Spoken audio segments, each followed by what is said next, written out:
Graham, your thoughts on that game? Well, frustrated, of course, disappointed with the result.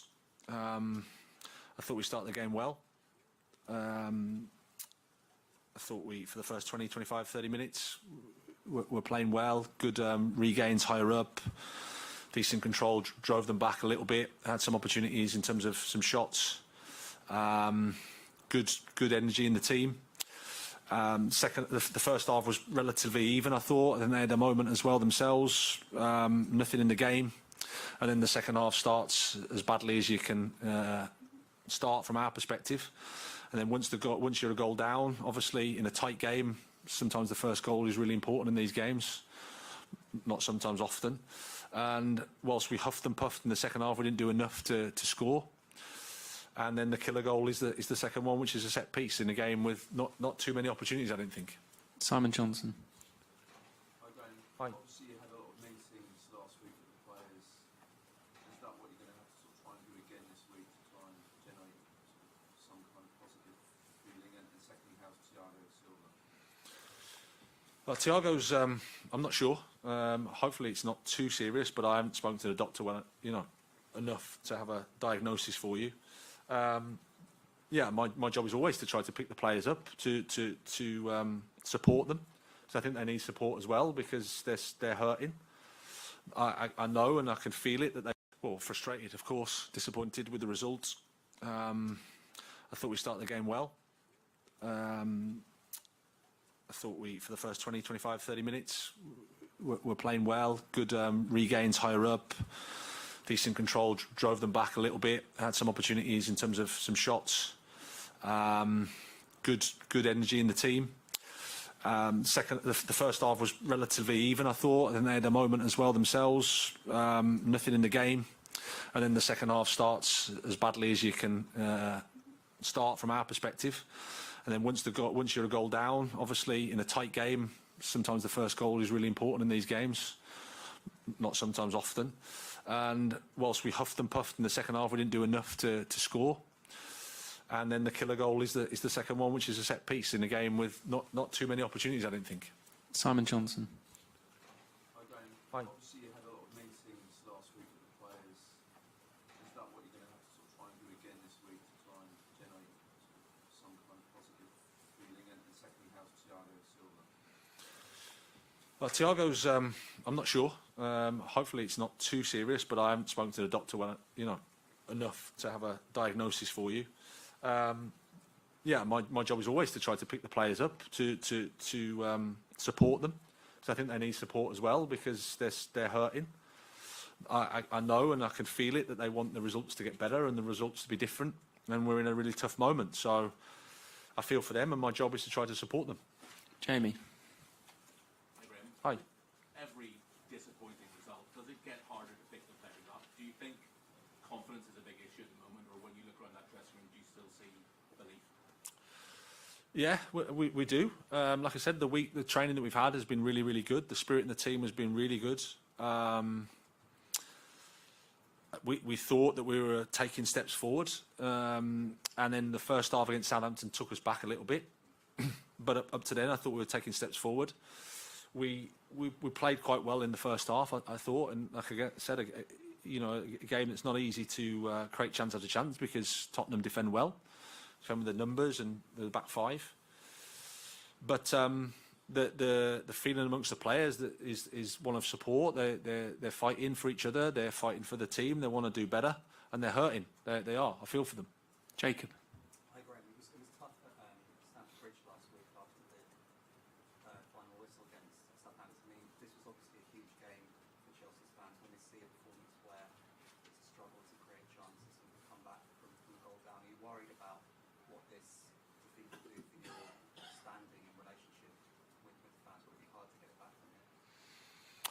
Well, I can't necessarily think too much about 40, 50, 60,000 people. I need to focus on what I can control, which is the next day, the next training session. But our supporters have been, I would say, very fair, and they've supported the team. I have absolutely no complaints with the supporters. They're entitled to be frustrated and upset and angry with the results that we've got. and that's my responsibility. So I have absolutely no complaints with the supporters. Matt Law. It was another 6 changes today, and I appreciate some of it's been forced on you, but every game there's like 4, 5, 6 changes. Do you know your best team at the moment, and is this a problem of trying to create any sort of momentum or gel everything together? Well, I think the fact that there's a third game in a week makes it difficult to keep picking the same 11. Matt, we play in Dortmund on a Wednesday. We return at 4 in the morning, and then we play a Premier League game on a Saturday. There was one change from the Dortmund game today, which is Raheem for Misha. Ruben Loftus-Cheek, for example, Thiago Silva and Reece James are just unable to play against Southampton, and that's just where we're at. I've tried to explain to you many a time about long-term injuries. They're just not able to play 3 games in a week, and I have a duty of care to them and to their welfare to make sure they're not on the pitch and risking injury, because if Reece James, God forbid, injures himself because of an overloading issue, because he hasn't had time to recover and he hasn't had time to prepare his body to play 3 games in a week, then that's on me. Obviously, I take the consequences, which is you change the team. But from West Ham to Dortmund to this game, I don't think there's too many changes. Neil Barnett. 2 things. First of all, now the perennial question to the end of the season. No Kovacic, Chalobah, David Fofana, Chukwuemeka, Cucurella in the squad. Were any of them injured? And the other thing is, that's 1 goal in 6 games. Why do you think Chelsea outscored? Kovacic was ill, and the rest are unfortunate to be out of the squad. I think there's a combination of a few things, and again, it's an easy question to ask. While this is not a bad question at all, it's not the easiest one to answer as well, because sometimes you go through moments where you create chances and you don't score them, which we've had, I think, against Southampton, I think against Dortmund. We had those games. Today, I don't think it was a game for that. I think there was a game of minimal chances for both teams in a tight game. And the first goal was always going to be important, and we didn't get it. An element of, like I said, players coming back from injury, getting them up to speed, integrating a couple of new ones. So as a team, we're just not quite there in terms of how we want it to look and how we want to really function in a good way. And scoring goals is the difficult part of the game. Okay, last 2, and then we've got to finish here, and then Sammy to finish. Hi, how do you see the race for the top 4 now? Spurs 14 points ahead. Well, after a result like today and where we are, my focus is on the next match against Leeds. That's what I'm going to think about. We need to lift the mood, lift the spirits, find a good feeling. Hopefully we can get a nice game and a 3 points, because it's really important for us at this stage. That's where we're at. We can't look at anything other than that. Last question, Sammy.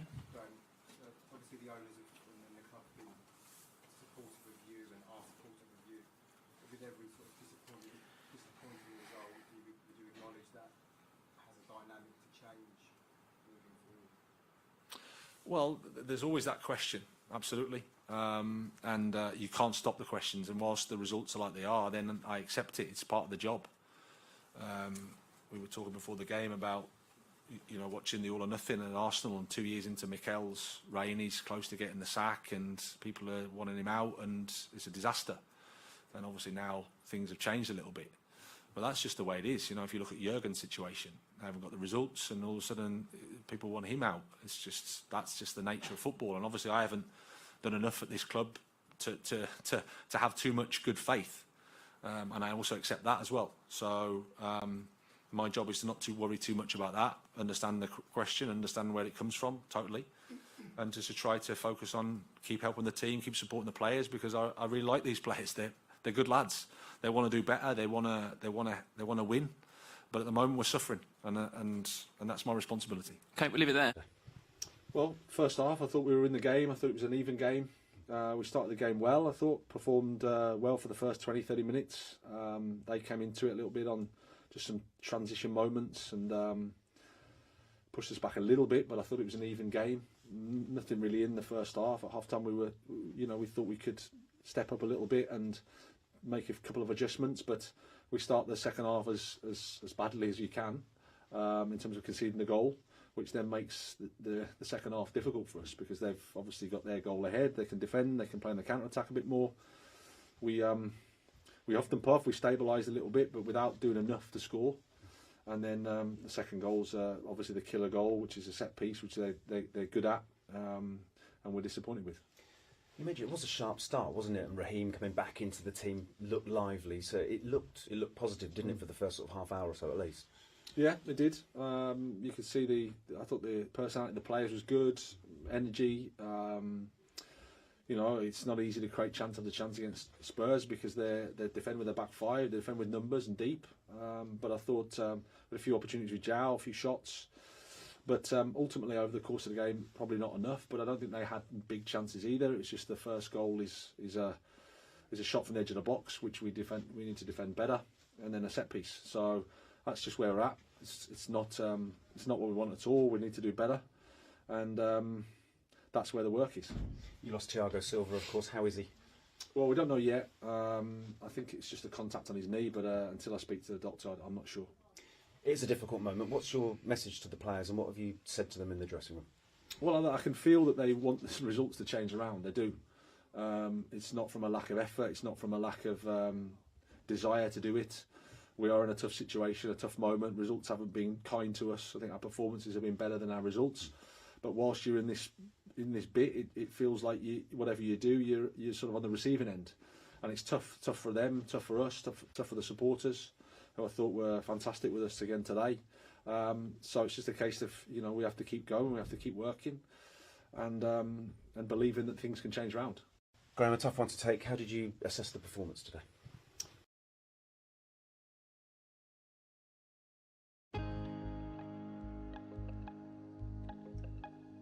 Hello.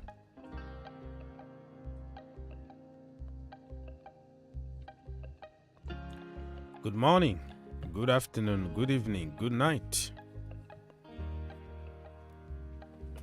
How everybody is feeling this morning? Good. Thank you for stopping by. Much appreciated.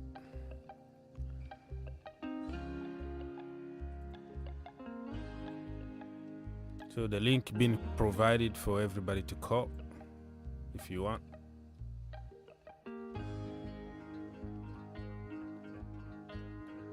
And don't forget to like, subscribe, share, comment down below.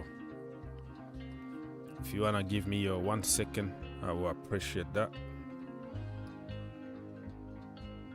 Okay.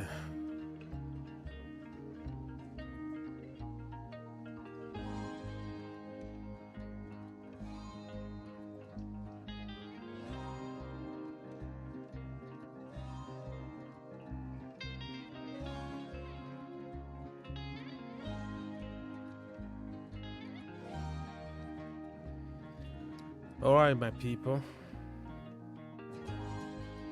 We're here to talk about the games last weekend. Give me a few seconds to fix this on the screen.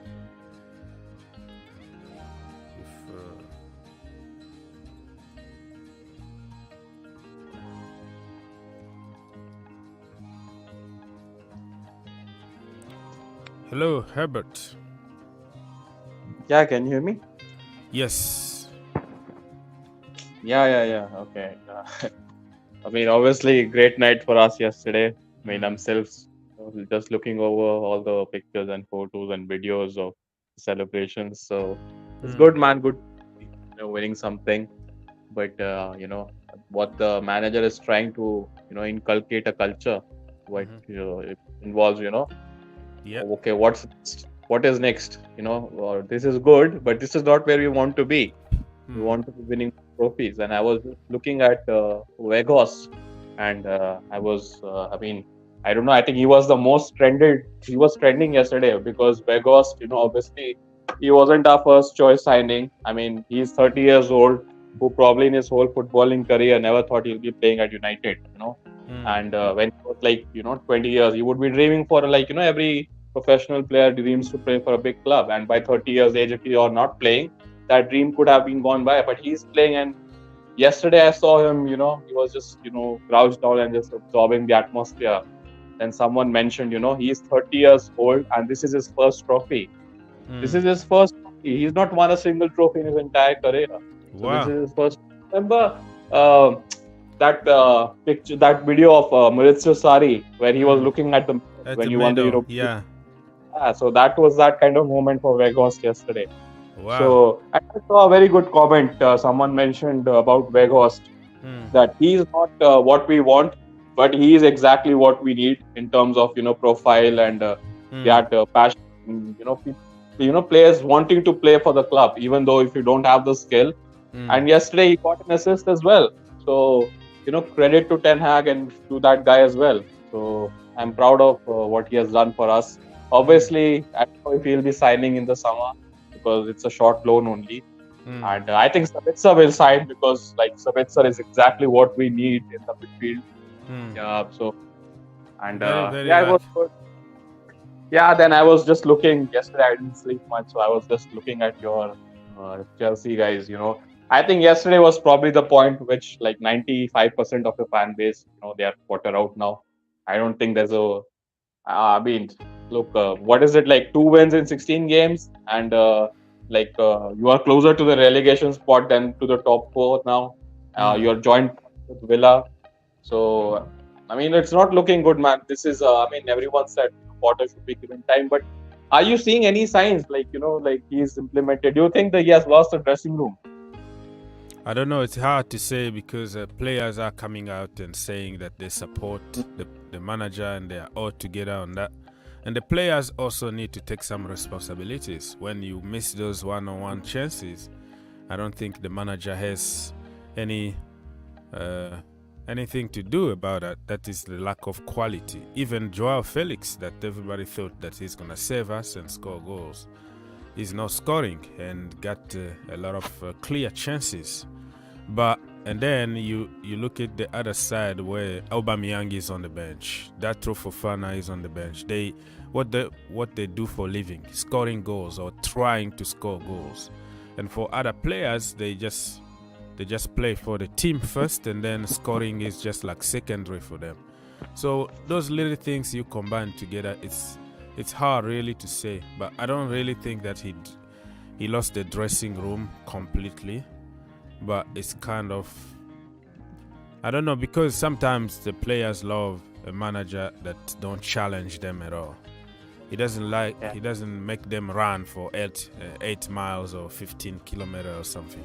They want to relax, they want to eat their puddings and enjoy training session and laugh instead of working hard. So those kind of managers, it's hard for them to really lose the dressing room because they are so nice and they understand what the players are going through. But that is not good for football because you need character. You need to push. So I don't know. I can't really speculate that he lost the dressing room only a few months after arriving. But yeah, theories and narrative been made there that I don't want to really copy and paste. We have just wait and see.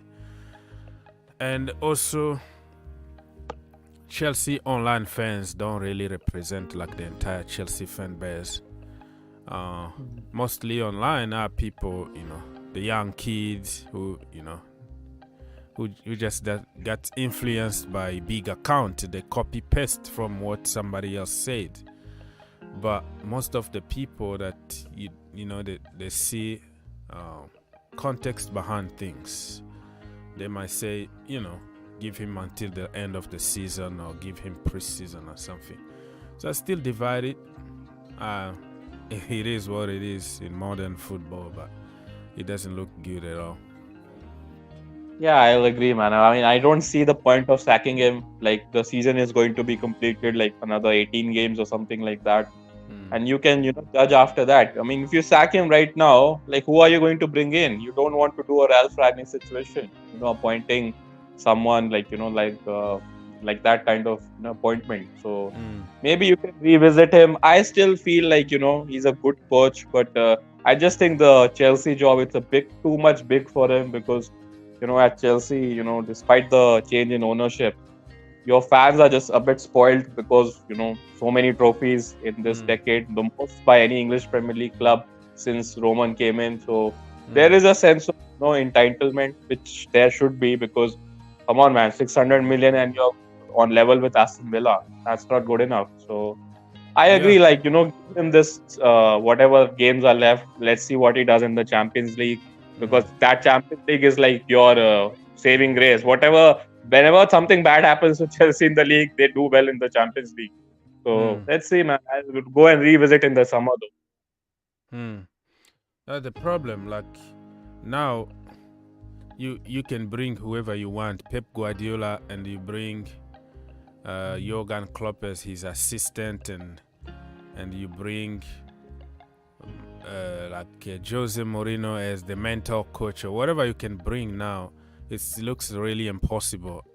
Even if you win the remaining of the games and other people still winning their games, I don't think you're gonna have any kind of chance to get to top 4. So Champions League, we don't know what's gonna happen. But it looks like this season, even the owners knew that the season is just kind of, written off so we can build for the future. But yeah, I understand, like you said, there is a sentiment of entitlement at Chelsea Football Club. Yeah, we deserve this. This is Chelsea. We suck people. That's what we do. Kind of, this is our DNA, but DNA doesn't mean that you have to. DNA doesn't mean that Abramovich, because DNA is just when you were born with. So Chelsea were never born with money and spending and sucking and not building. So we are all like used to chaos at Chelsea all the time. It's about, take advantage of, manager bounce and win something and go through a crisis again. So people are acting as if we were winning every single game, but we were losing every single game also under Thomas Tuchel. That is the reason why, one of the reasons of people were tired, because we were not winning either. So why not continue to see how the progress is going? What do you make of start 11 yesterday? I mean, why is Koulibaly starting? Isn't he having a horrible time? And Badiashile is clearly, your best centre back after Thiago Silva. I am very, very surprised about that, because even on my preview, my lineup, I didn't put Koulibaly. But I also understand from the coach point of view that he's been on the bench often, only played in the Champions League. So, and he's in the Champions League, and Badiashile is not in the Champions League. So probably he was trying to build some momentum on somebody who will play the Champions League. I don't know how many games we still have, probably one game and we're gonna get out. But he's in the Champions League, and that is the only competition that we can still fight for something. So why not build his confidence and momentum? So I don't know. I was really confused about the Koulibaly decision. And he always explained that you have to adapt such in the Premier League. You have to adapt. But Yashil didn't need any adaptation. He didn't need to anything. He already adjusted and he's fitting in already. So I don't know. The excuses that he's giving doesn't really make sense. You have to give people time, because if somebody got injured and then it's gonna be because of me. And he tried really to find excuses not to have a consistent lineup, which I understand to a certain extent, but we've been having a lot of breaks, 1 week, 2 weeks without football and all that. They haven't really played that much football. The World Cup, a lot of breaks, and he's trying a little bit too much, twisting it and changing all the time. And finding for excuses. I don't know, man. It's all over the place. He's confused. With all players you have bought, like don't you should be like on the training ground and trying to implement tactics. I saw him giving 3 days break after Southampton defeat, Yeah. and like 2 days off this week as well. Like what's like why so many? Like you're not in 4 competitions like us now. It's 3. So and you have Mudryk and Madueke on the bench. Like you It paid so doesn't make much, sense. and It you doesn't have make sense. Ziyech is playing. It doesn't make sense to me. His excuses are like, oh, we're trying to adapt them to the Premier League. So why not continue them then? If you are trying to adapt them or trying to, I don't know. I don't know. He's confused. He's sure about what he's trying to do, but when it backfire, he tried to find excuses. So I don't know. And the manager don't win anyway. It's always a lose-lose situation. If those players were on the field and they didn't perform, they were going to be questions always, oh, why such and why such. I understand to a certain extent. Lose-lose situation, but also no consistency at all in terms of building other players' fitness and even level in the Premier League. But I don't know, his decisions are really You took off questionable. Joao Felix yesterday also. Like I thought he was playing well. Him and Sterling, they look like your best 2 players, and you took him off. He's all over the place, man. It looks like he panics. He panics when we are losing, and he will throw some players there that won't even change the game. If you look at Erik ten Hag, the second half is a different story. When they are losing and he makes 1 or 2 changes, he switches things around, and you will see the difference. You will see a big difference. But us, especially after halftime, that is, it's over. How can you concede only a few seconds after halftime? What did you talk? What did you tell them in the dressing room? We get worse in the second half. So it's confusing what he's trying to do. To be honest, it's all over the place. So I don't know, man. I don't know how to make about this. I'm just not the guy who will come here and I will tell the truth, just like I'm saying now, without getting to the evil part of the business, which is, insulting and calling people out to get out, because I don't make decisions. I can yell 24/7 here. It's just gonna spoil my day or my week or whatever, my family. I'll be angry, but for what? The end of the day, nobody's gonna watch my video and make a decision. So why even waste my time? I didn't choose him to begin with. I don't hire people. So why am I wasting my time? That's the way I see it. But I mean, look, you have 8 midfielders right now. I mean, if you include N'Golo Conte, I'm talking midfielders like centre mid and attacking midfielders and defensive mid. I'm just looking at your roster and counting. And if you include Christopher and Kunku, that makes it 9, as a midfielders. So, I mean, how are you going to resolve that situation? Because look, if Zakaria is on short-term loan, right? He's on a 6-month loan. So I don't think. Will you make him permanent? Like what you have seen of him? What do you make? Well, of I don't think they trust him, because the guy been there, even under Thomas Tuchel, never got the chance to play.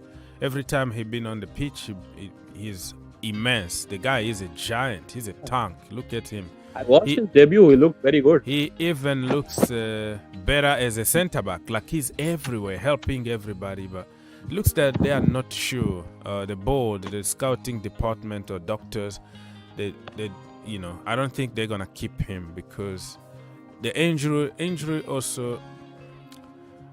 list is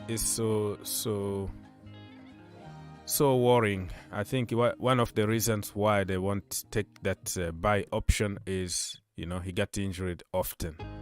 So with Andrew Santos, the young kid that we bought from Brazil, N'Golo Kante come back, and let's see how he's gonna finish this season. Gallagher also can be in the mid. I think they're not gonna take that option.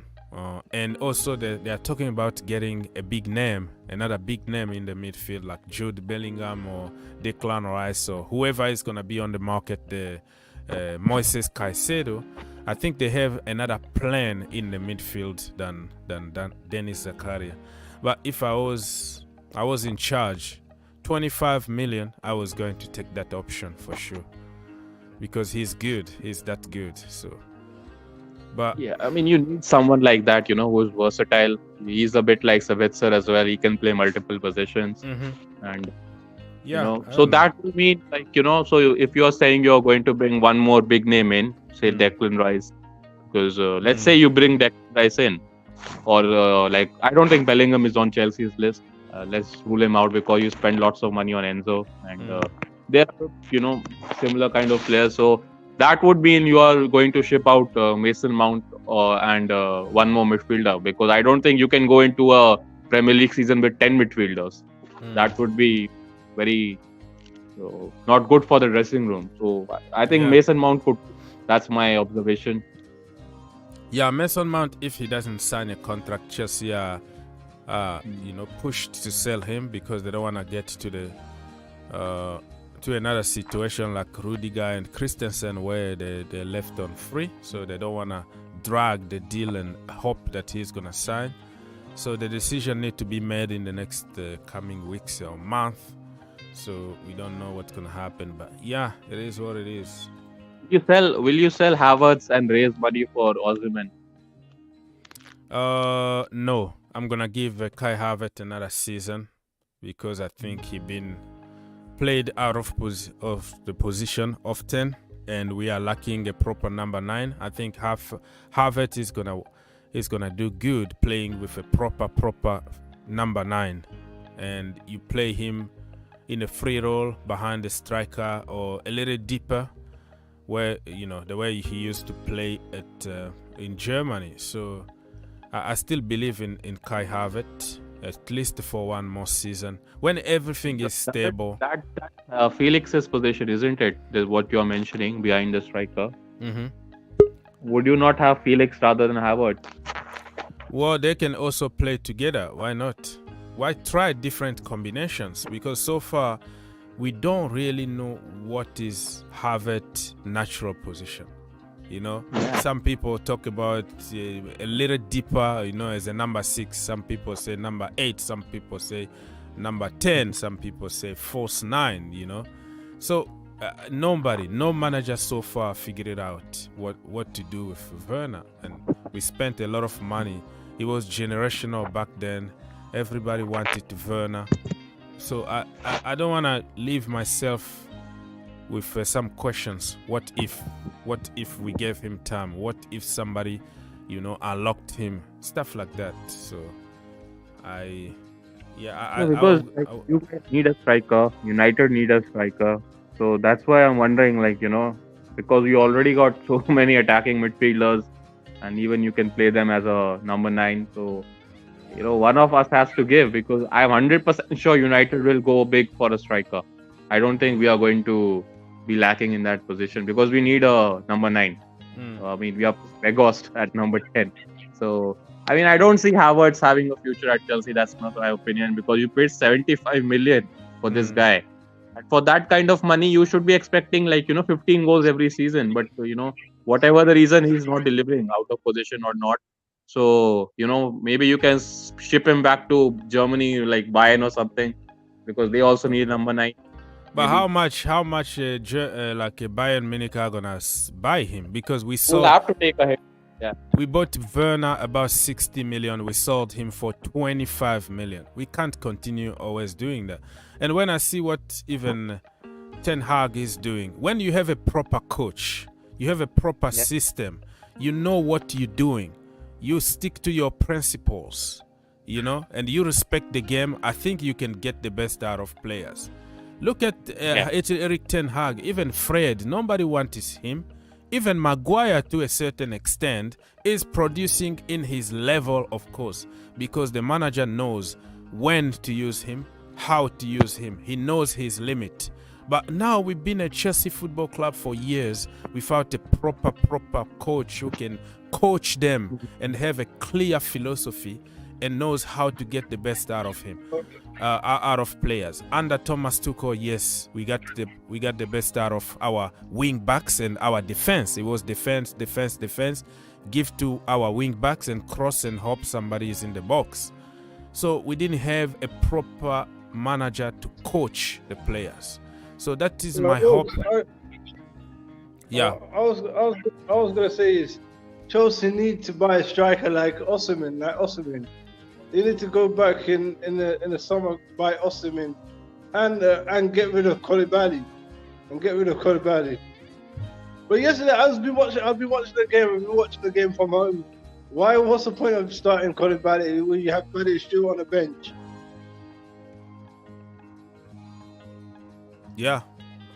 Yeah, but we can't always go and buy without improving, though, because when we bought Lukaku, it was the same. Oh, we need a missing piece. Let's go for Lukaku.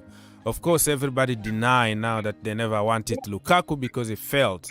Now we wanted Let me finish. You wanted Koulibaly. All of us, even me. I was happy. I was celebrating about Koulibaly here. Nobody knows when you buy a player. It's not a guarantee that player is going to be world class. Now we want Osimhen. We want everybody on the market without improving what we already got in the team. That is the point I'm trying to make. You know, if you are honest enough, you're going to tell me when we bought Koulibaly that you were not happy. No, everybody was happy. We were like, oh my goodness, we can't believe this. Okay, look, this is the perfect replacement for Rudiger. Blah, blah, blah. All of us, we say the same thing. All of a sudden, get them out, get rid of them, because we need the new guys, the new big names on the market. Are we going to continue just flip-flopping all the time? That is my point. I'm not saying that Koulibaly is good. I'm not saying that Osimhen, but I don't believe that Osimhen is going to be the missing piece, because we praised Morata. We praise everybody that comes to Chelsea is the missing piece. We need the next big thing, but we don't improve them. We want to sell them immediately and go for some other people. How that works? Can we be consistent for once? For like one season, let's be consistent and try to improve certain players and see how it goes. Why can we not give Lukaku a chance next season when he's come back from his loan? There we go again. And majority of people, they don't want him. Now it's Lukaku. You just say Osimhen is what we need, and then you change again to Lukaku. You see, I'm not. You know, that shows you that even us fans, we don't know exactly what we want. You know. Are we gonna have Aubameyang next season then? Is he gonna stay? Who? Aubameyang, is he gonna stay or is he gonna go? No, he's gonna be sold. Aubameyang is not having playing time. That is the problem that I'm trying to make here. You know, I'm trying to make a point where we are all over the place depending on the result. When we have some shaky moment, everybody need to be sacked. We need new people. But we have people in the team that we can't even use. Aubameyang being on the bench while we can't score a goal. Why is that? Badiashile is on the bench, Koulibaly is playing. So us fans, managers, you know, coaching staff, the owners, everybody is all over the place. We don't know what we want and what we're doing. That's the problem. When I saw Modric, the Ukrainian wonderkid on the bench, and he started Sterling and what's it called, Ziyech. I said, you know what? Forget about this game. He might lose this game. When I saw that lineup, I've been watching it from the start to the end. Saying loads of rubbish. Yeah, like I said, it's always a lose-lose situation. If we won yesterday, we were going to be happy. If we don't win, questions are going to be asked.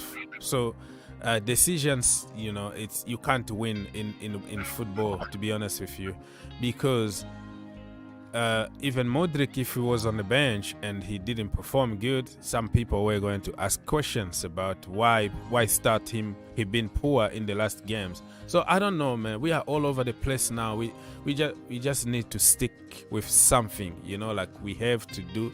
I don't know even what we're gonna do at this current moment. What is your solution to fix this problem at Chelsea like now? My solution is get rid of him. Give him his money and give him the money and his staff. Get rid of who? Get rid of Potter and his staff. Okay, and that's gonna fix the problem. And bring a world class manager like Luis Enrique or Zidane. Okay. That's my opinion. So that's what I will do. Give him his money and his staff money, and just say goodbye. See you next time. Okay. Nevers. Get rid of him. I've been watching since that Southampton game, and then coming up to yesterday against Tottenham, saying all rubbish. Okay. So I'll say get rid of him. I'd rather have Luis Enrique or Zidane. One of them. All right. We respect or you. TT back, or Thomas Tuchel back. Okay. That's what I would say. Mm. So I've been watching this game since he took over. We was doing very well. We won good games, but after that, it just went downhill. Mm. All right. I understand that. Let me read some comment here on YouTube. Mr. Dels B said that good morning everybody, big up. Please, what is Inoka's work? Because this guy confidence is deteriorating, no winning mentality again, and the pride is fading away. Well, Inoka, for people who are watching who don't know who Inoka is Gilbert Inoka is the mentor coach that we just signed from New Zealand, not Australia. He used to work with the All Black. All Black is the rugby team. So, my friends, listen. We have to use common sense right now, right? When you start working out, if you have 300 pounds, you want to lose some weight, you go to the gym. It's just not going to happen just because you joined the gym today, and then today you're going to lose weight. There is a process. There is an eating program that you have to follow. You have to try to get all your junks out of the fridge and start eating healthy, for example, and go work out probably, 5 times a week or something like that. So when I see people said, with all the 600 million that we spend and there is no result, how many weeks? How many? Mr. King Mo, you have a lot of background noise. We can hear everything. So if you're not talking, you can mute yourself, and when you want to talk, you can... okay, that's better. So when I see the theory about, we just spend money, so we expect now to win everything in the world just because you spend money, that doesn't apply in a normal world. Like common sense would tell you that everything takes time to gel. So when you're complaining already about Mr. Inoka, who is a part-time, who comes only maybe one day, or I don't know how many days a month, to talk to people, kind of encourage them, and you wanna blame him for not having any kind of mentality, then you don't know what the world works, my friend. Because nothing is gonna happen out of the blue, just because you have a mentor coach, and then all of a sudden everybody is gonna be like John Terry, and we're gonna have the right mentality in the dressing room. And even if you watch his interview, he said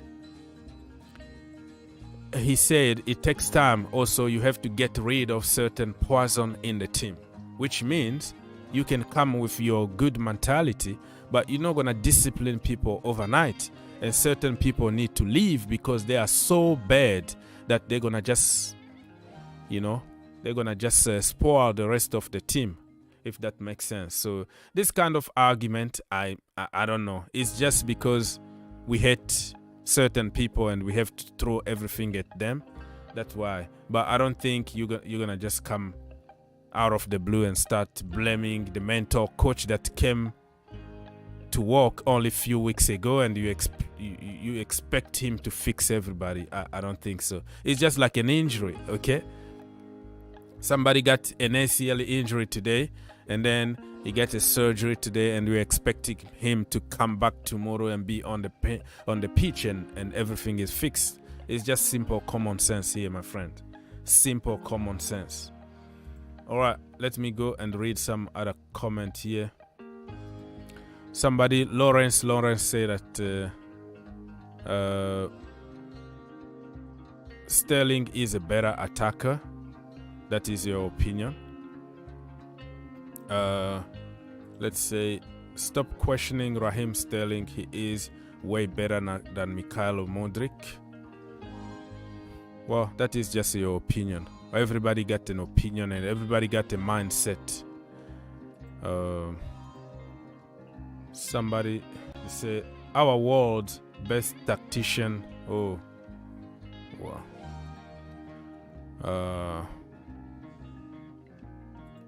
Hello, Mr. Rashid 10.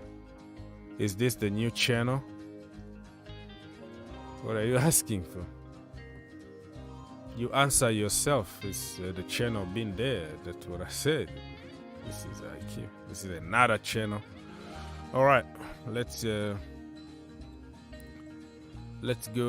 Mr. King Mo, you wanna say something before we move to the next topic? Oh, I'm just like, the 2 more games left. If he loses, he needs to get out the door. He needs to get out the door. Get rid of him. Okay, the so 2 home games against Leeds and Borussia Dortmund. So what's Okay, gonna happen after that? Is he gonna stay or is he gonna go? I don't know. You tell me. I don't. The problem with me is I'm not gonna say here getting him out or go or whatever. I criticize him fairly because of his decision making, but it's not my job. But in Brighton, he had this kind of expectation, and he lost a couple of games in Brighton when he was a manager. Yeah, what do you mean by that? He lost a lot of games when he was a manager of Brighton, and won some couple of games. I've been looking at the stats yesterday when he was a Brighton manager.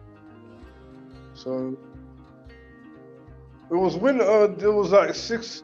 When he was in charge last season. It was like a lot of losses on a bounce instead of wins. Okay. So but he thought like he can like change Chelsea like into Brighton, but it doesn't look like it when he took the helm. It just went downhill after we start winning. Okay. Yeah, that is your opinion. So, and you know how many games we lost this season before? Because I heard that you are very good on statistics. You are checking now. Can you check how many games we lost before Thomas Tuchel was sacked? This season, how many games we lost before he was sacked? You can come back at some point with statistics, but the point I'm trying to make here is like people try to make it like we were perfect before that. But we were struggling for almost 18 months. After the Champions League, we just crumbled. Nothing was working for Chelsea anymore. After we won those the big trophies, we were struggling a lot.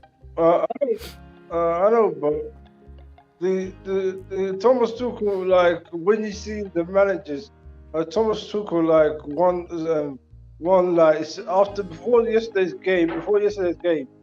We beat Tottenham when Thomas Tuchel was in charge. 17 games won. Thomas Tuchel won 17 games when at the Tottenham ground. So like. I say it again. I can't get what you're saying. He won 17 games in Tottenham ground. The Tottenham ground. Yeah. How many games again?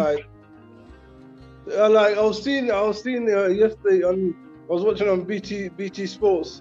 Like when Thomas Tuchel was in charge, we beat Tottenham a lot of times at the Tottenham ground. Yeah, like, we did. Yeah, we did. Like, so, seeing Graham Potter in charge, that was the first time Chelsea lost against Tottenham in the Tottenham ground. Yeah, you get me. So, wow. So I like how anything can happen. If he's in charge, we're gonna still lose. Keep still losing. He's in charge. Yeah. Okay, that. Well, the last 10 fixtures was like a lot of wins. When it was Tuchel, a lot of wins against Tottenham.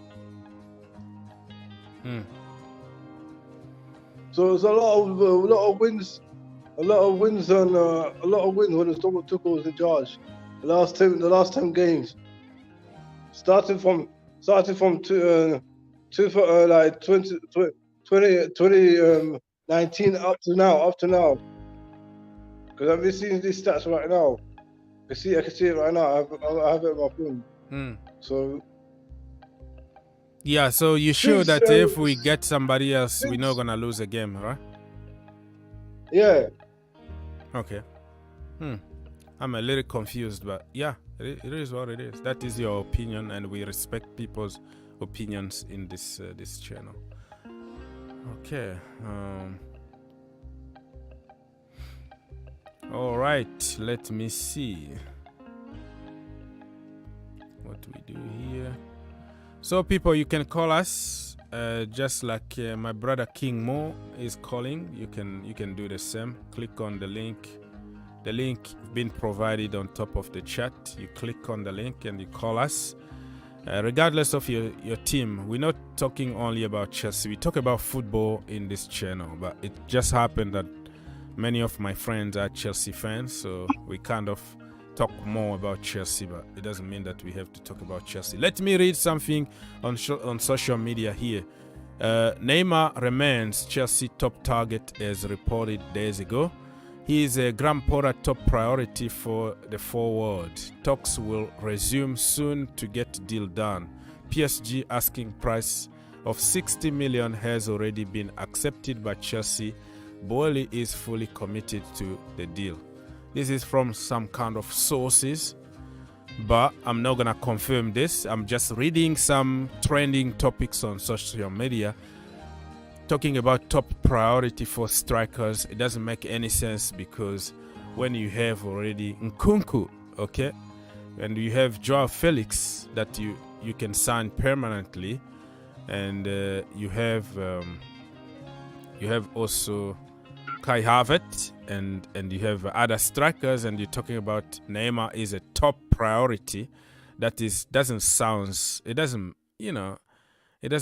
like any logic behind it. Besides, well, yeah, he's injury prone. What's the point of buying him? Yeah, he's injury prone, just like the King said now. King Mo just said that he's injury prone. Everybody knows about it. Even now, as we speak, he's injured. He's out. We don't know for how many weeks or how many months. And the Premier League is more physical and it's colder in England than in France or in Spain. He always complains about cold weather in France because he used to be in Barcelona where it is always warm. So there are so many things that doesn't really make sense, but this is what people want to hear. So What you bring, yeah, go on. What I was going to say was we need the Brentford striker Ivan Toney. If Chelsea are going next season, if Chelsea are going to be out of contenders, But it's you about just. Ivan Toney. I understand, but you just threw so many names in that position that I'm confused here. What is your choice? Because first of all, you said Osimhen is the guy to come to Chelsea, and then let me make sense. Let me finish my sentence. I will give you the time that you need. So you said Osimhen, and then you said Lukaku. We can give Lukaku a chance. He's gonna score a goal, and then now is Ivan Toney. So let me explain myself. Ivan Toney has some legal issues with gambling and all that. Still a lot of, match that he will be suspended if found guilty. You don't know what the FA is gonna decide against him. So would you go with somebody who is potentially going to be suspended for many, many months because he broke rules, and Lukaku that people don't really want at Chelsea Football Club for the interview and for his playing style and all that? So what is your choice on all this? Because you're just throwing names. Now you can go, Mr. Christopher Nkunku, is he a striker or a winger? Because like they say in Leipzig, I've been watching the last when they came off the bench in the Champions League. It was playing behind the striker. Yeah, but like I say, I am a little confused here because we've been talking about Neymar, and then we moved to Nkunku, and then we talked about Joao Felix. So it's striker. Listen, striker doesn't mean number 9 only. Striker is just a position. It's a little confusing for people to understand. Striker doesn't mean necessarily somebody who is a number 9 who can sit there. Because even Neymar can be considered as a striker. Nkunku can be considered as a striker. Joao Felix can be considered as a striker. So if we separate, if we going to position by position, that way we can talk. If we are looking for a proper number 9, okay? A proper number 9 or a number 10 can be called a striker, and a false 9 can be a striker. A winger can be a striker. So it's a little confusing on, naming here, right? So let's talk a post by post. If you are talking about target man, number 9, Lukaku, Osimhen, Ivan Toney, people like that.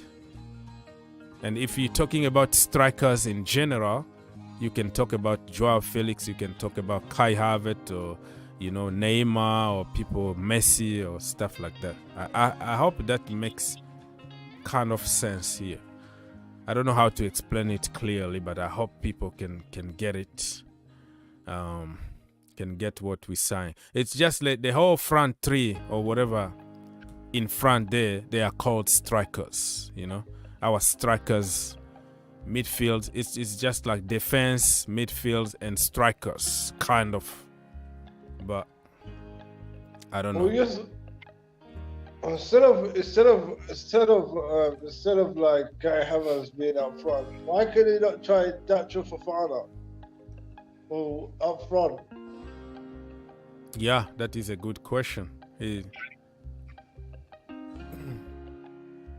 Because it was good at when I was watching the Fulham game. That chance he had when he went past the goalkeeper. Okay, let me clarify something here from King Mo. From Rashid 10. You are confusing people here, my friend. Just because somebody can't score doesn't mean that he's not a striker. Lukaku can't score doesn't make him a defender.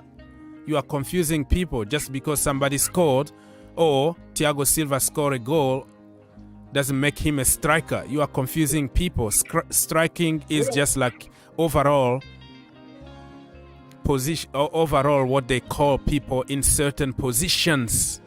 So you can be a striker without scoring a goal the entire season. If you don't score, yeah, you are confusing people. What I'm trying I'm to not say. confusing. Not you, not let me you. try to I'm say reading something. comment, not you. I'm reading comment on on YouTube. You can't see it because you are on StreamYard. I have some other people who are commenting on YouTube. In order to see the comment, you have to have another window open on YouTube. That's what I'm saying. On StreamYard, I'm just taking your voice to put on YouTube. I don't know if that makes sense, but what I'm trying to... So let me finish with this guy here. I'm reading a comment, of course, not talking to you, Mr. King Mo. I am just answering to somebody's question here. He says, striker is a goal scorer, according to him. So I'm saying that is not true. That is a lie, because you can be a striker without scoring a goal. A striker, let's call it like a position. It's where you play. Your position on the pitch will make you a striker, or your position on the pitch will make you a defender or a midfielder. But it doesn't mean that a striker needs to score, because there are many strikers who can't score. And if we follow your definition and your logic here, that means Lukaku is not a striker because he misses 99% of the time, or when Harry Kane wasn't scoring and then he's not a striker anymore because you don't score. So I don't know how old are you, but you're still confused about position and scoring goals. For him, if you score goals, that means you are a striker. And that's what I said. Sometimes Reece James score more goals than our strikers. Doesn't make him a striker. I don't know if that makes sense, but yeah, it's difficult to explain to people. All right, there we go. Yeah, what do you wanted to say, King Mo, if you have something else to talk about? But I was going to talk about since remember in when Chelsea won in 2017 and we got Antonio Conte. We had Michi Batshuayi and Diego Costa. Since then, Diego Costa was on fire. You hear me? Yes, sir. I'm hearing. I'm giving you time. I don't want to cut you. That's why I have to listen. But I'm paying attention. Yeah, go on. Seeing this season like yesterday. I don't think we can do better this season. Forget about top four this season. The way it's going. So what the point are you trying to make here, sir? My point is, either forget about the top four, or either just sack the manager. That's what I'm trying to say. Or try and let Aubameyang, give Aubameyang a chance instead of him being on the bench. So yeah. he came on 80 minutes. Him and Modric. Yeah, I didn't. The subs didn't really make sense. You are looking for a goal, and you have goal scorers on the bench, and then you bring them for only 5 minutes or 7 minutes. That was humiliating. I have to agree with you on this one. I don't know, decision making from this manager. Yeah. But Kai Havertz was getting bullied. Mm-hmm. So why can you not take off Kai Havertz and put like Aubameyang in Kai Havertz's position? Yeah, that is a very good question. That is a very good question. Spot on. Why? Why are we gonna continue to give Kai Havertz chances while he can't even score goals, and his overall game is very poor? Why? So yeah. What I would say was, when I saw João Felix in the number 10 position, why can you not put João Felix on the wings instead of ZH? Yeah, but also wings. Also, you can talk about Noni Madueke was there. He does better than ZH lately. So I would go for look at Mikhail Modric for Sterling and Noni Madueke for ZH. That's what I'll go for. against Tottenham. Yeah, yeah. I said the same. I said the same before the game. I made my preview and I said Madueke instead of ZH. But the manager, the decision making. I mean, listen. I'm not gonna say out. I don't wanna jump to the bandwagon, but I have nothing now to support him. Like I have nothing to fight for him right now because he's not helping himself. Just like this guy here said on social media, he's not helping himself because decision making are very poor. Even if he made those decisions, the right decisions, and we end up by losing, people will understand that. People will say he tried, but you're not helping yourself. You know, the starting 11 is all over the place. The subs always make us worse. So what the point? I have nothing really to defend him here. Let me read, and I'm reading some comment on YouTube here. I'm not talking to you, King Mo. So if you hear me talking to something, to somebody, it's not about you. So Jilan say, everyone see now the problem is Porter because he doesn't know how to make one lineup. And then he goes again, says, Porter has enough squad and no more excuses. All right. Rashi said, guys, you talk like you know better than the manager. Yeah, yes, we know better than the manager because he's losing. We can say that if he won games and you can say the manager knows better. But when you lose, it's there is no point even to say that because we know better than him. We know better than Kai Havertz is poor and somebody else might do a better job than him. You don't have to be a coach. You don't need a diploma to understand certain common sense, right? And managers sometimes are very stubborn. You know, even if they are in the wrong, they want to prove people wrong. You know what I mean? So yes, we know better than the manager in this point because he's not proving us wrong. You can say this if you win games and you're I told you so, trust me, trust the process. But when you're not winning, it's difficult for people to trust the process. So yes, we know better than him in this current moment. Yes, Mr. King, go on. When I saw Silva and Koulibaly, where was Buddy's show? Good question. Where was Buddy's show? Good question. Instead of something Loftus-Cheek, where can you replace Loftus-Cheek with Danny Zakaria? That was good that was question. A mistake he made yesterday. Yeah. Very, very good question, my friend. Very, very good question. But I don't have answers because I don't have his cell phone. We're not managers, but when I saw the changes he made, I just turned off the TV. Oh wow. Yeah, I have to go through. Because I can't put up with it. I can't put up with it since Southampton and Tottenham game. That's it, bro. That's it for me. Okay, I respect that. Let me check on some if there is any comment here.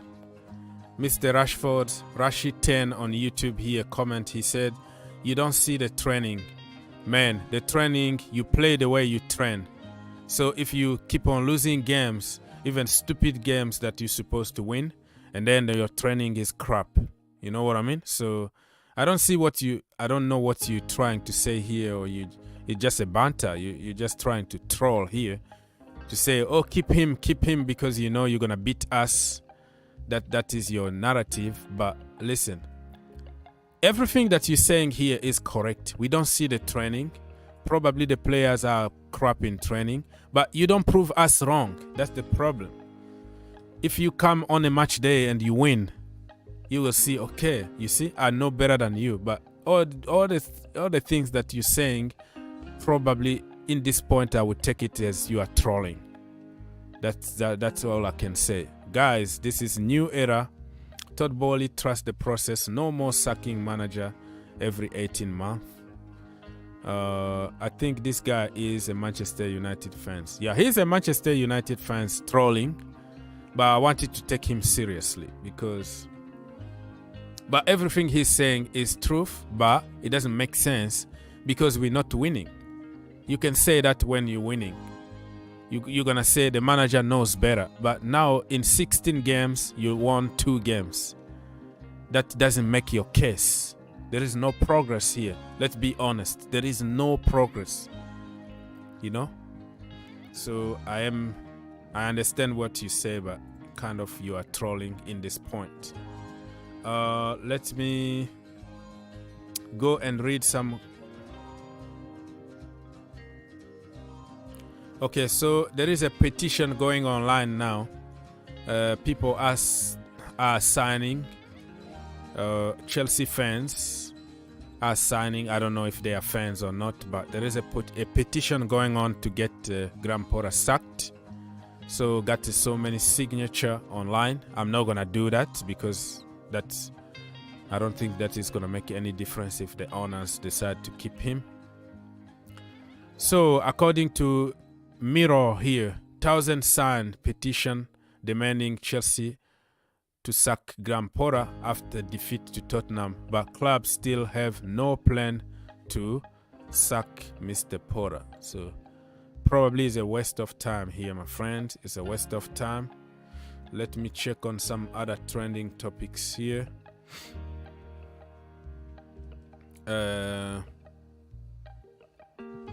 Why Peter Drury is trending? I don't know. Probably some of his comment about Manchester United yesterday, but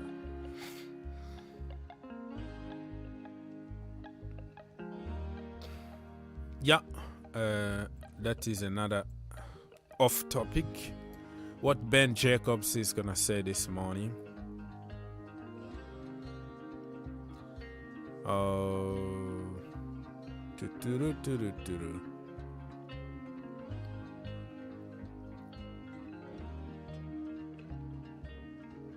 Yeah, this the comment from yesterday, but nothing really new here. Beside Manchester United celebrating, and Ben Jacobs said that Graham Potter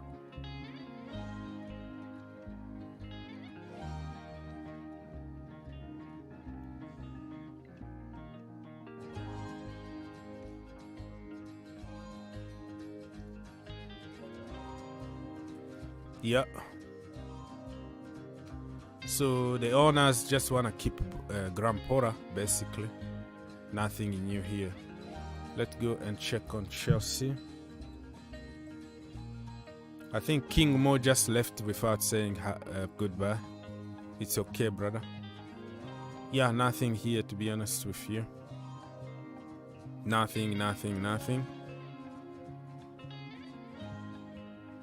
All right.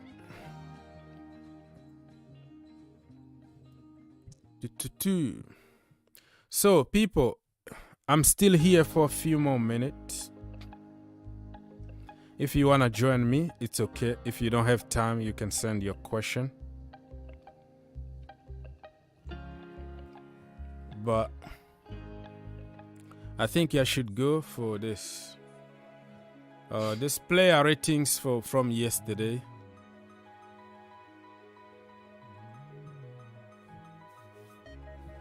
But the Achille wasn't even there yesterday, so you have to keep him away.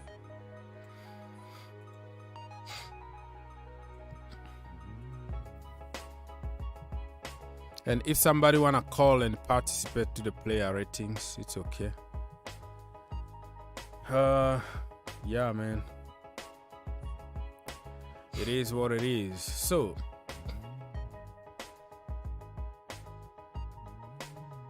I don't know if people can hear me from this screen here. Graham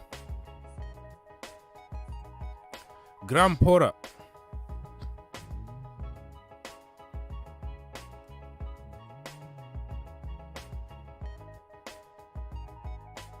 Graham Potter, how much are you gonna give Graham Potter out of 10, from 0 to 10? I don't have minus numbers, so the lowest you can give somebody is gonna be 0. I don't think he did anything yesterday to show me anything or try to change the game. So for me, really, I'm gonna give him 0 out of 10. You know, we got worse when we made changes. We look lost every time we concede a goal. There is no plan B to go and win the game. We are awful, so I don't see anything really besides 0. I can give him 1 out of 10 because he was there on the pitch, drinking water. Just for being there, I give him like 1 out of 10, but no. I'm not gonna give him more than 0, to be honest with you. Uninspiring, limited tactically yesterday, and I don't want to make this like a hate speech, just like other people been sending him all kind of nasty messages. But this is me being honest here, and this is away from his family life. This has nothing to do with other things. This is only football, you know. So I'm gonna give Graham Potter like 0 out of 10, to be honest with you. I'm not gonna give him more than that. Anybody wanna rate Mr. Thomas Tuchel? Mr. Graham Potter? No, nobody wanna participate for this. So remember that I'm here for people. So Kepa Arrizabalaga, and today I'm sorry, I'm not gonna give anybody more than 5 out of 10. I don't care how good you were. We lost as a team. So it's going to be really unfair to give some people like 6 or 7. No, we are all on this together.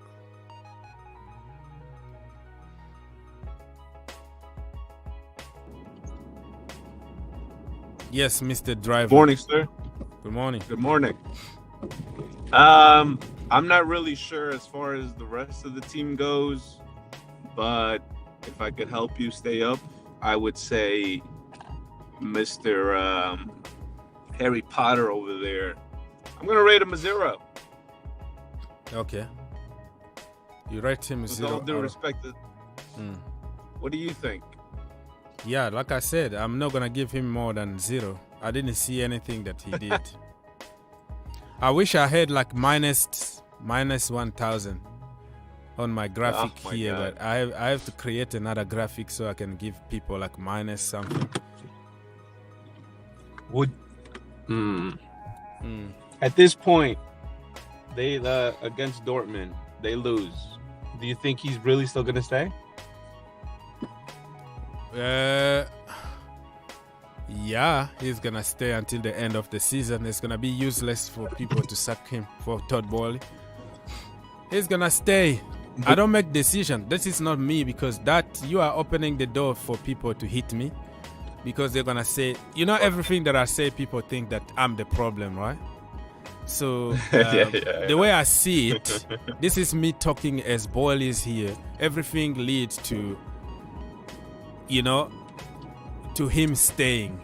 So I don't see them sacking him after such investment. Okay. And it's almost over. Everything is over. You have nothing. Even if you bring Greg, or you bring, you know, whatever genius you're gonna bring there, we're not gonna get to top 4. We're not gonna win anything. So what the point? You know what I mean? Correct. But this is the thing, though. Now you've guys gotten to the point where nobody expected. You guys are 10 points from the regulation zone.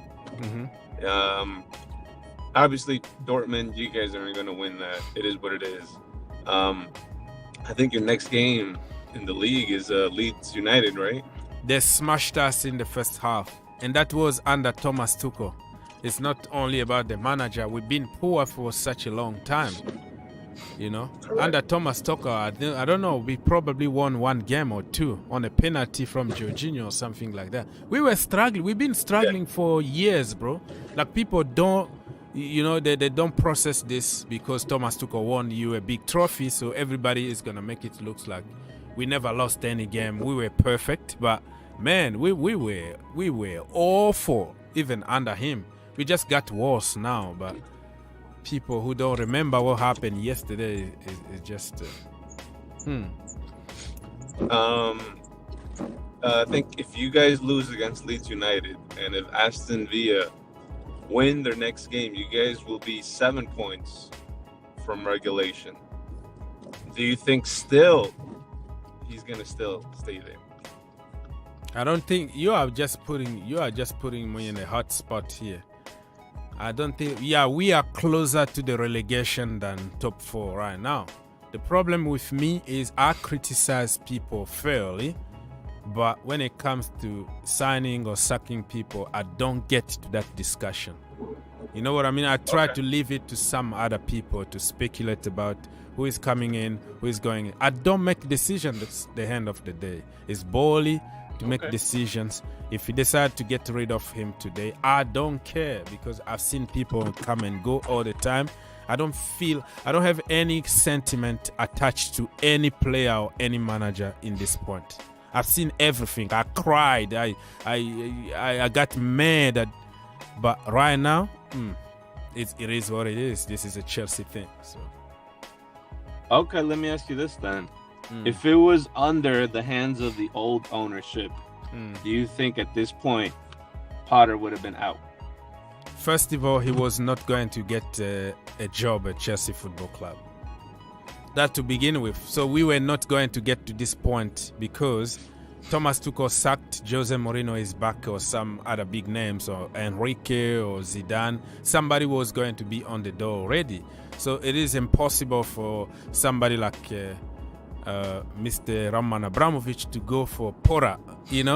It was not going to happen. So we were not going to get in this position to begin with. But let's assume that for some crazy reasons, he went for Graham Potter, a known manager. He was going to get sacked already before the World Cup. Already before even we went to the World Cup, after those horrible results that we had in October, he was going to get sacked and somebody was going to be in to prepare for the rest of the season. So we were not going to be in this point. Okay, I don't know if you could answer this question. Let's say at the end of the season, you guys end up on 17th place. Let's just say, right? Yeah. Do you still think Potter is still going to have the job, or do you think that's it? They're going to have to look for somebody else? The way I see it, if we avoid relegation, I think the owners are going to say, why not give him a preseason? Why not give him the beginning of next season? But they will be seriously thinking about replacing him. But before replacing him, they have to make sure that they got somebody with the same philosophy. Let me drink some water, man. Yes. Yeah, to the viewers out there, don't forget you guys can call in. You guys can call in. So, what was your question? Let's start. If we end up by 17, 17 is so I'm talking as Todd Bowley here. So, the way I see it, if we just avoid relegation, probably they're gonna keep him and say, let's just continue with what we started, because sometimes they might, the pride will kick in and say, we don't want to be wrong. We paid a lot of money to get this manager, and we have to continue with him until next season, at least December. So if we avoid relegation, they might still keep him. But you never know. Todd Bowley is not the only guy making decisions. They have many people there that invested their money. At some point, when fans start boycotting, they don't go to games anymore. They don't buy merchandise, and a lot of pressure from the fans. They might be pushed to get rid of him. So still, Okay. All right, well, I'm gonna let you go there, brother. If anything, I'll try to call in later. I hope more people could call in. Mm-hmm. Thank you, sir. Yeah, you're gonna find me here on Soccer IQ, and you're gonna say that GFC is terminated and you get suspended. So this is the strategy I'm trying to push, but I'm trying also to go to the other channel because there we have more people. So back and forth. But now I've been here for a couple of days. You're gonna come up with another theory and say the other channel is dead. But it is what it is. Have a great day, sir. Don't watch. You can listen but don't watch on your screen when you are driving. Stay safe. Stay safe. Okay, my people. So I wanted somebody to come here and help me with this player ratings, but it looks like nobody want to do. So I think everybody is gonna agree that Graham Potter is gonna get 0 out of 10. Kepa Abracadabra. I think Kepa Abracadabra is going to get... It's not all his fault, so I'm going to give Kepa Abracadabra 4 out of 10. You know what you got from Kepa. Kepa is very, very scared goalkeeper, especially when it comes to free kicks, all kind of set pieces, you know. Corner kicks, the brother can't come off his line. He always stay in. He doesn't help the defense release the pressure. Every time he comes to punch the ball, he's gonna miss it 99% of the time, or he's gonna kick it like 20%, like not convincing. It's gonna be like a baby punching something. He's not convincing in the box. But the myth is that Kepa Arrizabalaga can play from the back. He's a ball player. He's a ball player goalkeeper. Yeah, that's what people call him. It's a myth. I've never seen him like start the attack immediately the way Edison or you know, or Alisson would do. But for some reason, people made all kind of theories about this guy being a world class and play from the back. When he plays from the back, he's always safe. You know, he never took a risk of anything. But he's good in his level. He's gonna give you a world class performance here and there. But the narrative, and there is a reason why Chelsea wanna go for a goalkeeper, you know, a more all-rounded goalkeeper. He's one-dimensional. Long-range shot is a problem for him to save. If you just shoot on the ball from distance, top corner, top bins, it's a goal for Kepa Arrizabalaga. And if you go to Mendy also is a one-dimensional because he can't play with his feet, but we force him to play from the back when he's not able to play. So Chelsea try to play people out of their comfort zone. But Kepa is going to get 4 out of 10. I think the first goal, yeah, it was a wonder strike. Wow, what a strike. But I've seen him saved 99.99% of the time by world-class goalkeeper. So this is the difference between world class and average or good. You know, you are good, you are just a good goalkeeper. We can't put you in the world class category because world class goalkeepers are gonna make world class saves, impossible saves. That is the difference. But the ball is coming straight to you. It wasn't even that high. It's straight in your face and you let it go. It wasn't like top corner, top bin. It was straight to you, my brother, and you still concede it. I don't know. And like I said, in another set piece that they scored, Kepa don't help in those kind of situation. He's afraid. People are pushing him around. He's not somebody that will come with decision and like punch the ball.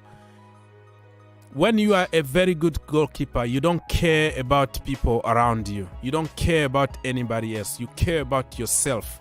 You go with determination and conviction. You can release the pressure and help your defenders. Kepa doesn't do that. I'm being very kind to give him 4 out of 10 because I saw him making some amazing saves. So I've been kind here, but yeah, I'm not, I respect him. He won us trophies. He's a good goalkeeper on his level, but people who are putting him in the world-class level, they are wrong. Absolutely wrong.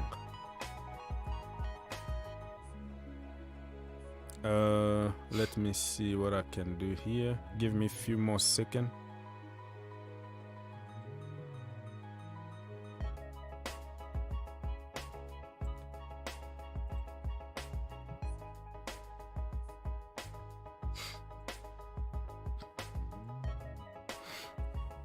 All right.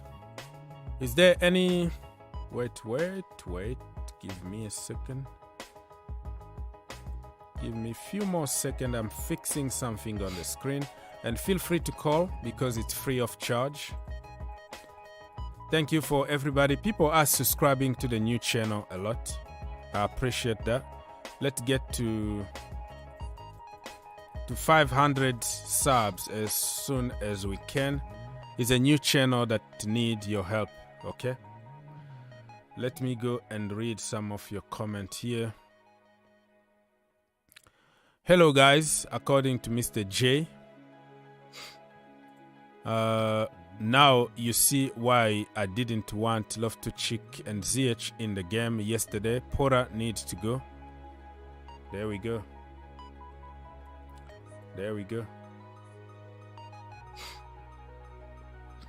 So it's Ziyech and Loftus-Cheek fault, right? Because they missed a lot of chances and they were in the defense and they allowed those goals to go in, right? Wow. Wonderful. All right, so let's go for the rest of my player ratings here before I leave. Nobody want to help me with the player ratings. I'm going to give Kepa Arrizabalaga 4 out of 10. I have hard time to give people more than 5 because we lost as a team. Even individual quality were not there, Individual quality were not there. Who else? Enzo Fernandez, I'm going to give him 5 out of 10. He didn't get a lot of help. He did what he could, but when the rest of the team is crap, you're going to be crap too. Enzo was topping those balls and nobody to score. But because of his part of the team, I'm not going to give him 10 out of 10 or whatever it is. I am giving him 5 because as a team, we didn't perform. As an individual, he might get 8 or 7, but as a team, no, we didn't do good. So therefore, I'm not going to give more than 5 to anybody today, to be honest with you. Thiago Silva is a soldier. We didn't concede when he was on the pitch. But like I said, we lost as a team. He's going to get also 5 out of 10. I'm not giving anybody more than that because we lost the game. All right. But Thiago Silva, if I have to rate him individually, I will give him maybe 9 or 8 out of 10. One of the few people that can go home and be proud of what he achieved every single game.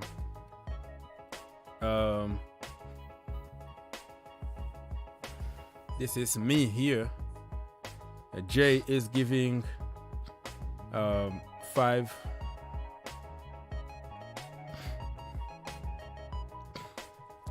out of 10. Ben Chilwell. I don't know what happened to our wing backs. Is this instructions from the manager not to cross the ball anymore, or the new structure, the new tactics at Chelsea Football Club are not allowing our fullback or wing, whatever you want to call them, but they are not really advancing that much and crossing the way you used to be under Thomas Tuchel. But they were wing backs. They were wing backs under Thomas Tuchel, and they are fullbacks under under the new regime. So Ben Chilwell, I don't know. I can't blame anything really on him, but as a team we failed. I'm gonna give him 4 out of 10. Yeah, Ben Chilwell 4 out of 10. In the meantime, I'm trying also to read some of your comment here, my people. If you have any comment or you wanna rate somebody, feel free to do so.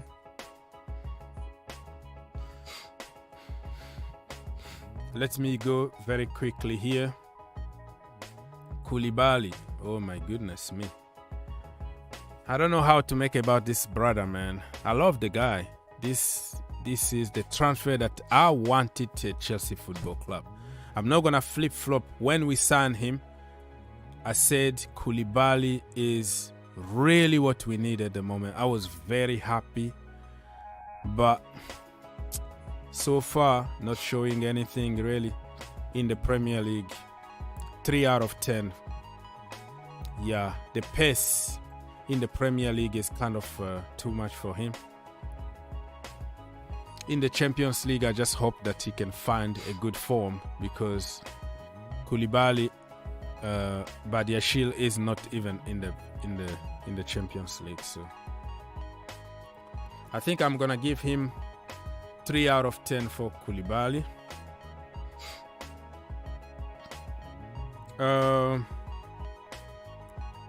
Fofana also. How much I'm gonna give Fofana? 4 out of 10. Yeah.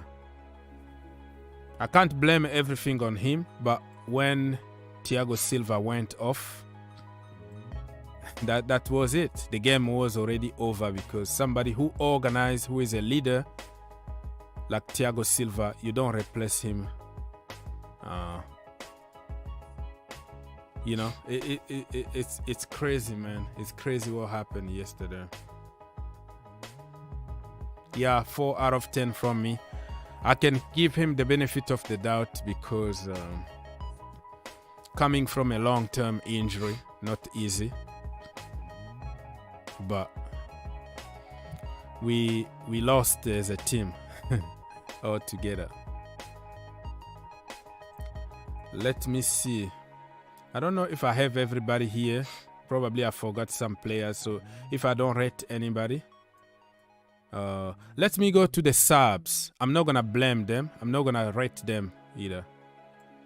Aubameyang and Mikhailo Mudryk, I'm not gonna rate them, to be honest with you.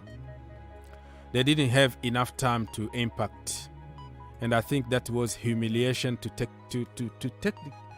bring them on like 7 minutes to go, 5 minutes to go.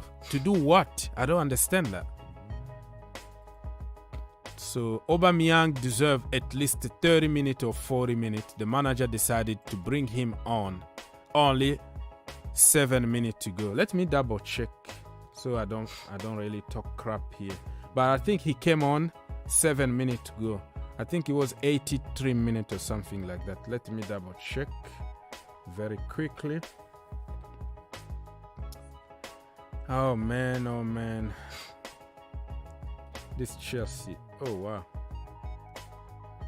Chelsea, why? Why always Chelsea? So it was Tottenham against Chelsea.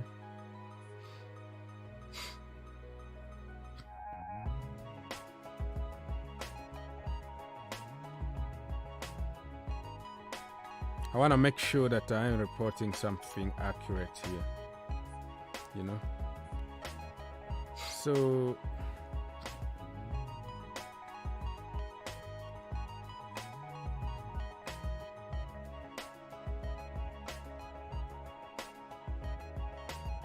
yeah, it was like 7 minutes to go.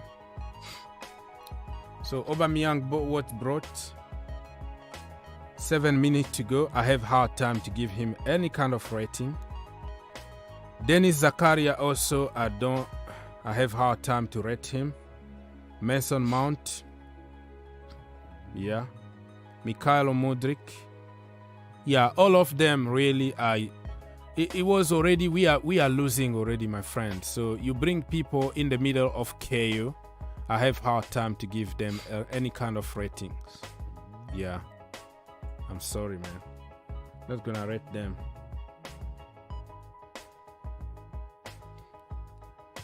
Okay, I'm gonna move very, very quickly. I don't have many players on this this display here. I might find them somewhere. Let me see.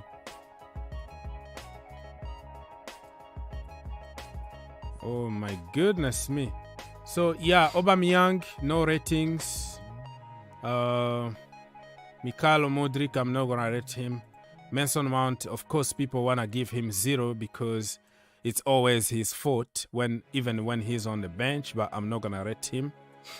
Kovacic wasn't even there because he was sick, apparently. Where can I find other players here? Moving this round.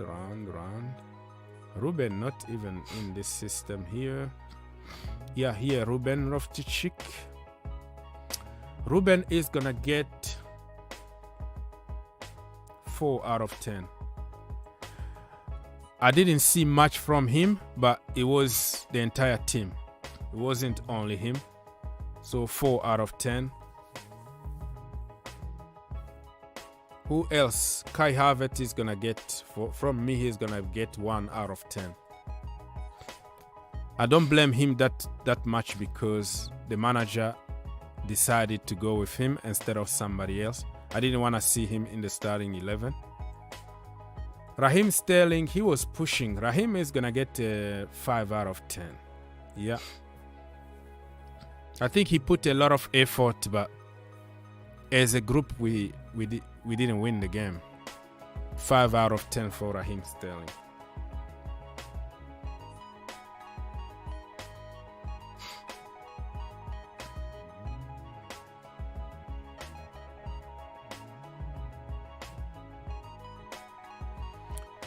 Okay, 5 out of 10 for Raheem Sterling. Joao Felix, I'm gonna give him 4 out of 10. Yeah, 4 out of 10 for Joao Felix. Who else was there? Did I forget somebody here? People remind me. Denis Zakaria, like I said, I'm not gonna rate him because he came in the middle of KO. Mr. Reece James, yeah, 4 out of 10. The captain, I'm gonna actually give him 3 out of 10, to be honest with you. He was the captain yesterday after Thiago Silva went off, and his first time to be captain at Chelsea Football Club, and we lost. I didn't see much. I didn't see those crosses from him. But I can't really blame him that much because it was the manager told you to do something. You have to follow instructions from the manager. Yeah, I think I'm done with this player ratings things, man. Did I forget somebody else here that came on and I didn't mention? Or whatever. Oh, I don't have that person on the system, so it's kind of hard for me to say anything. But yeah, it is what it is, people. Graham Potter, 0 out of 10. I didn't see anything. He was in charge of the starting 11, tactics, formation, and all that. 0 out of 10. Kai Havertz let me down again. 1 out of 10. Koulibaly, 3 out of 10. Yeah, the brother can't really cope with the Premier League pace and all that. Reece James, 3 out of 10. He was the captain, and we didn't win. So the first loss as a captain, 3 out of 10. Kepa Abracadabra, 4 out of 10. Ben Chilwell, 4. Wesley Fofana, 4 out of 10. Ruben Loftus-Cheek, 4 out of 10. Joao Felix, 4 out of 10. And like I say, I'm not gonna give anybody more than 5 because we lost the game. If we won the game, that was going to be a different story. But we, as a group, we are becoming specialists in failure. You know what I mean? And Thiago Silva 5 out of 10, but individually he was like 10 out of 10 before he got that injury. Hopefully it's not a bad one though. I hope that he can come back for the Champions League. Raheem Sterling 5 out of 10. He was better out of bunch. So that is me. That is my player ratings. I might change it, if I watch the game again, because what I'm gonna do now is to go again and watch some highlight and try to understand and read some more statistics, and probably I might change my mind after that. But for now, like immediately, this is what I'm thinking about. And I'm going to make my player ratings for the other channel, the Green Turf YouTube channel.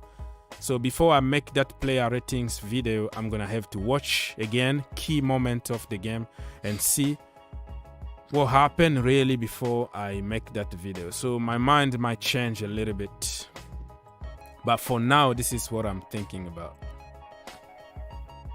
Oh, Ziyech, yeah, Ziyech, that's correct, thank you. Probably I don't have him in the system here, so I can't put him. He's gonna get 1 out of 10 anyways. The body languages wasn't there. Almost got a red card, which could we were going to lose probably 10-0 or something if he got that red card. I can't find Ziyech in the system, so it's a long way to go look for his picture and rate him. But oh, he might be right at the back somewhere. Yeah, he might be at the back somewhere. Let me, yeah, here. Yeah, Hakim Ziyech. Thank you for reminding me, Hakim Ziyech. I'm gonna give him 1 out of 10. I didn't see anything. He was angry. He was frustrated on the bench. On the pitch. He wasn't even on the bench. And I've been pushing for Hakim Ziyech all this time, right? I protect my boys, but there is nothing wrong by telling the truth. Hakim Ziyech was not good. 1 out of 10.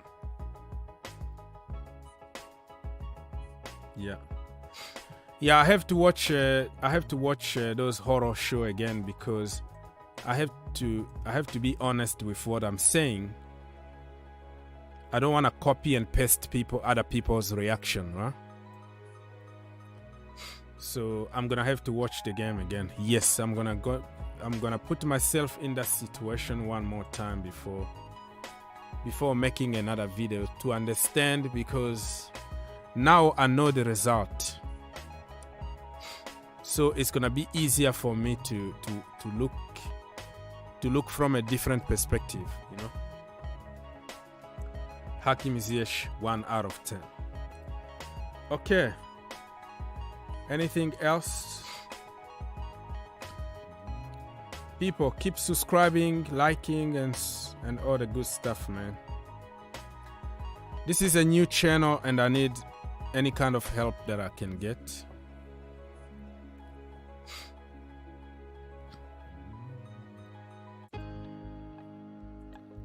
Doo-doo-doo.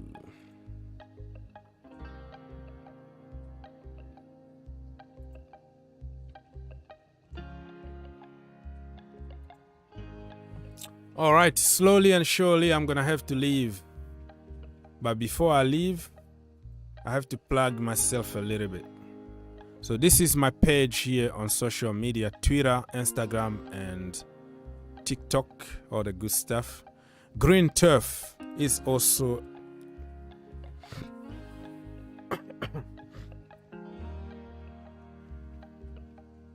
Green Turf is also a YouTube channel, so go look at that channel and subscribe too.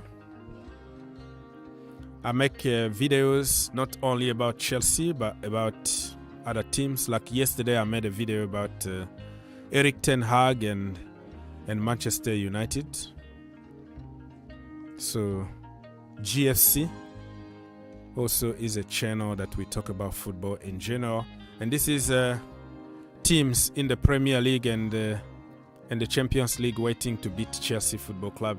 Everybody wanna play against them because they know they're gonna beat them. So yeah, let's follow each other, man. Let's grow the community. Richarlison. Yesterday I was sure that he was going to score, but he didn't. Charity FC back again. So yeah, man, let's grow the community. Let's follow each other. No breaking news really so far. Let's check on Fabricio if there is something before I leave.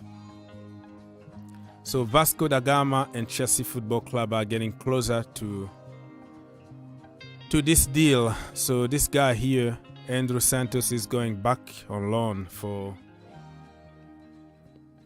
a few months, and he's gonna come back in July with Chelsea. So let's wait and see what's gonna happen. Oh wow, look at this. Jurgen Klinsmann has been appointed as new South Korea head coach. Oh wow. Wow. Since he left the USA, he never got another job, right? Correct me if I'm wrong. He left the USA. Now he's going to Korea.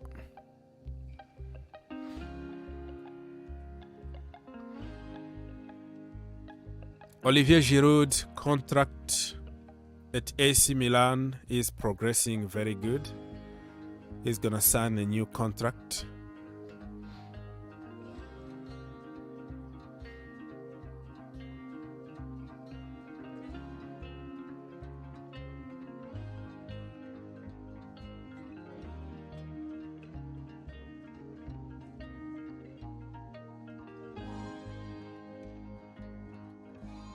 Okay. There is nothing really to report here. Well, Kimpembe got a very bad injury yesterday, so I don't know. There's nothing really. Nothing to report here in the community, and since nobody is calling, I'm gonna have to leave. Put your notification on because we might be back at some point today or tonight, whatever it is. Stay tuned because we have many videos coming your way on the Green Turf YouTube channel, also on GFC Global Fans channel.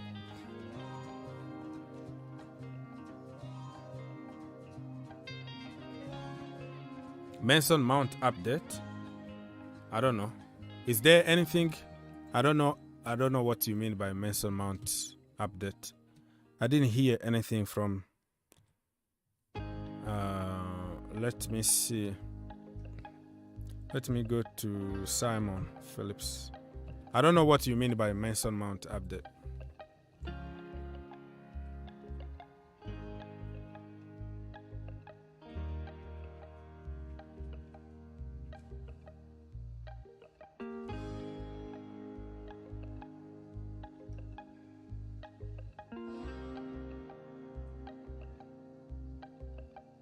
Yeah, I don't know anything about Chelsea, my friend. About Mount. If you know something, you can tell us. I don't know.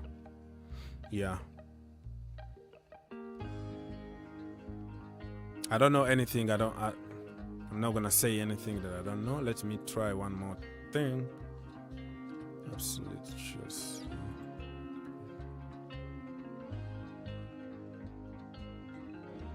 Yeah, Koulibaly been giving an interview, but I'm not ready to read any kind of apology from any player today, to be honest with you.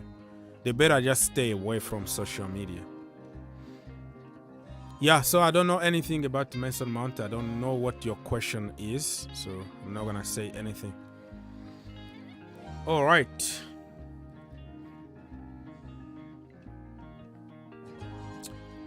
Okay, people, thank you so much. I hope you enjoyed my player ratings, and I hope you enjoy my show. Next time, call us and have your say. God bless you, and I'll see you next time.